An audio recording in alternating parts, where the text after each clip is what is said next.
एक धन्ना जी करके भगवान के भक्त थे, छोटे से थे। घर में संत आए, संत शालिग्राम भगवान की सेवा करते थे। अब धन्ना जी बैठ करके देखते थे और देखते ही बड़े खुश होते थे।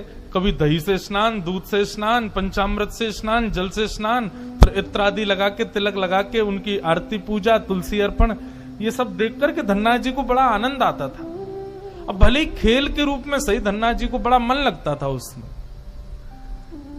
कुछ दिन बाद संत जाने लगे तो धन्ना जी रोने लगे, बोले कि आप तो चले जाओ लेकिन अपने ठाकुर जी मुझको दे जाओ, उनकी सेवा मैं करूंगा। अब तो इतना रोए, इतना रोए, इतना रोए धन्ना जी कि संत का निकलना मुश्किल हो गया। तो संत ने क्या किया, रात्रि में धन्ना जी सोए तो बाहर से काला काला एक पत्थर ले आए और उस पर ही इत्र आदि लगा के, उसको तिलक विलक लगा के उसको सिंहासन पर बैठा दिया और अपने ठाकुर जी को नीचे बैठा दिया। धन्ना जी सुबह बोले, संत जी आप मत जाओ, छोटे बालक। संत बोले, अच्छा देखो, अंदर आओ मंदिर में। मंदिर में गए तो बोले, देखो वो तो सिंहासन पर ठाकुर जी बैठे और नीचे हमारे ठाकुर जी बैठे, बताओ तुमको कौन से चाहिए।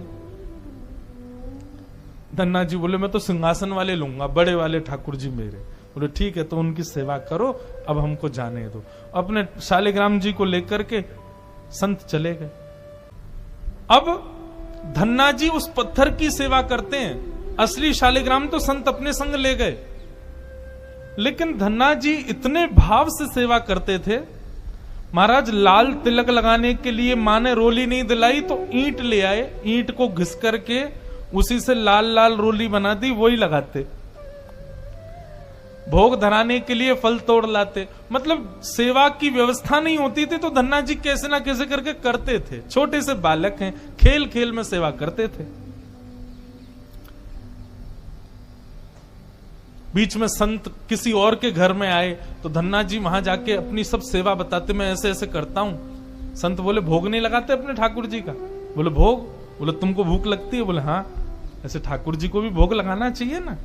छोटे बालक को ऐसे ही समझा दिया। अब तो धन्ना जी ने मां से आज बढ़िया खिचड़ी बनवाई, कड़ी बनवाई, रोटी सब्जी बनवाई और भोग लगा के ले गए ठाकुर जी के पास। संत ने बताया था पर्दा करके भोग लगाना।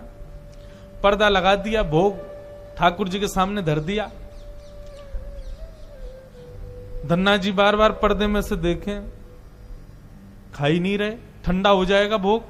ठाकुर जी खा लो जल्दी से, देखो बढ़िया गरम गरम कड़ी लाया हूं और खिचड़ी बनाई, मैया ने घी डाला उस पर, पालो प्रेम से।